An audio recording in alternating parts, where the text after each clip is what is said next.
Welcome back, ladies and gentlemen, to another video. Today we're going to be looking at the DSR and just simple maintenance on the bolt. Should be rather simple. We're just going to take the bolt apart, wipe it clean, re-lube it, and show you exactly what needs to be lubed. But first, this video is brought to you by Dai and a comment by Wen Jin. First, you're going to need lube. Second, the DSR. Third, a clean rag. Let's go ahead and get the bolt out, set the DSR aside. And then now we're going to go ahead and take the bolt apart. First, we're going to go ahead and unscrew the can from the bolt guide.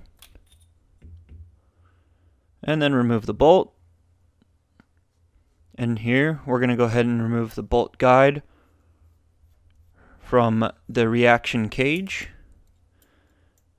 And now we have the reaction rod and the bolt guide all in one piece, and then the back of the bolt.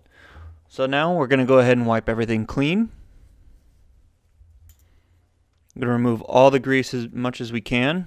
This results, you want to go ahead and wipe the lube out from inside the can here,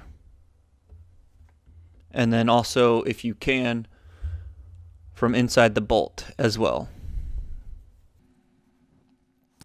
You don't need to remove pretty much all of it. What you really want to get after is paint. So on the bolt tip here, if you see paint in this O-ring, go ahead and remove it, wipe it clean, put it back on and re-lube it. You just want to get rid of old lube, paint, any residue that's on the bolts. It's going to make it last a lot longer if you do.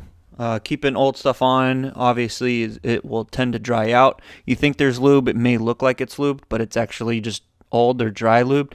Just wiping it clean after every weekend or after every good practice for cases, you'll do 100% fine. So now, once we have everything wiped off and clean, I'm going to go ahead and re-lube it. Start off with the inside O-ring here on the can.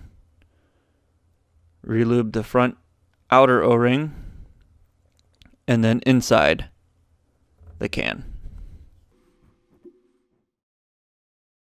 You don't want to do too much. You just want enough that you can see that there's grease all like throughout the entire piece. I'm going to grab the bolt now. Lube this part mainly because this makes contact with the inside of the O-ring here on the bolt can.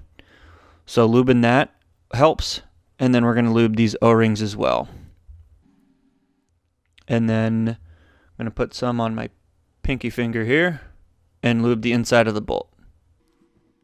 Reason why you want to lube the inside is the bolt guide here and the reaction rod makes contact with the inside of that piece.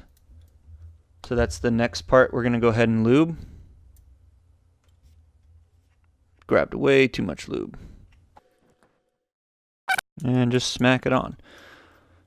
And then the last part, we're going to go ahead and lube the reaction rod stabilizer O-ring. Because this part does move along with the reaction rod itself. And now we're going to go ahead and put it all back together. So we can go ahead and put the bolt and then put the can back on and screw it to the bolt guide and then screw the back cap back together. Since it is spring assisted, you can just go ahead and give it a good couple pushes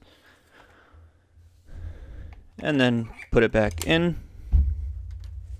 We're going to go ahead and air it up. Make sure that we lubed everything properly and that the marker does cycle. So I aired it up. I didn't hear any leaks. We're going to go ahead and turn the eyes off.